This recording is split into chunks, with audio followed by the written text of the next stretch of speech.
Kodama is a game by Indie Board and Cards, which is great for young players and people that are young at heart, like me, where you are trying to build a beautiful tree for your Kodama to sit in, and you score points based on creating patterns worth of different areas of the trees, so you score for each thing that appears on different branches and that kind of thing. But the original game was all a 2D style affair, which was all done with cards. Kodama 3D makes everything just that much better by turning things into proper trees, as you can see here. So yeah, I know this probably doesn't speak to your heart, Lloyd, but this is a wonderful Kickstarter that has already made a lot of my friends very, very happy indeed. But as you can see here, it does that thing that I think a lot of board games really need to try and focus on, and that is that by the very end of it, you need to see what you've created. And so with the original Kodama, it was great seeing it done sort of like in this 2D format. But when you see it in 3D like this, I think it adds another level to the whole sort of thing that we're getting with the game. And as you can see, already funded, a lot of people getting involved with this one and getting stuck into it. Really, really good for kids, as I said, and also for younger fellows too.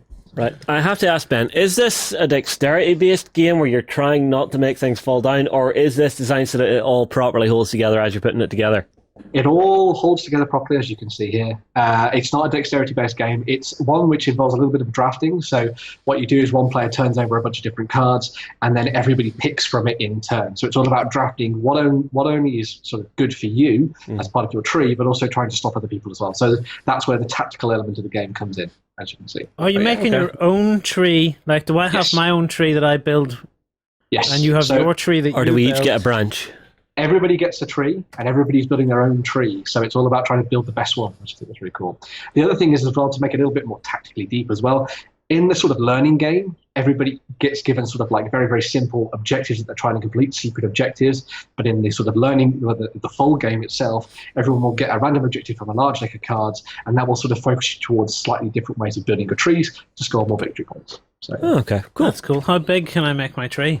It's like you can make your tree massive if you want, Mike. You can have a massive tree. But does like the bits you pull out, see when you pull it out of the, like you draft them out, does it say that it has to be stuck onto this particular type of branch, or can I just keep going the way I want to go? You can keep going in one direction, but there is a limit to how much you can score from one branch, just so the tree doesn't fall over. But sort of you can build it as big as you want in different directions if you want. So. Okay, cool.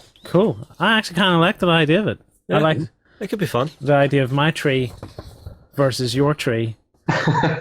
But my tree will be better than your tree. We are actually trying to beat each other by having bigger trees. You're trying to create a tree that is lovely and welcoming to all of the Kodama out there, the little tree spirits that exist in the world. So if you've ever played anything to do with Studio Ghibli, or Ghibli, however you want to say it, this is some pretty awesome stuff. So. It looks a bit like the creature from Ori and the Blind Forest. It does a little bit, yeah.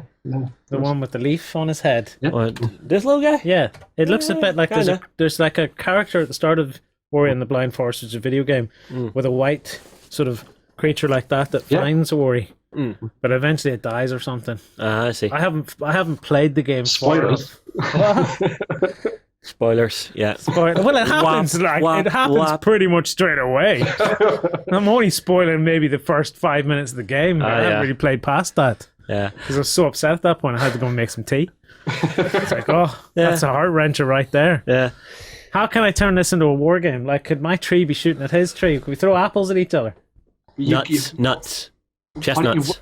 Why don't you work it into a game with the silver net, and as soon as you complete your tree, you can spawn units from it onto the tabletop. There we go.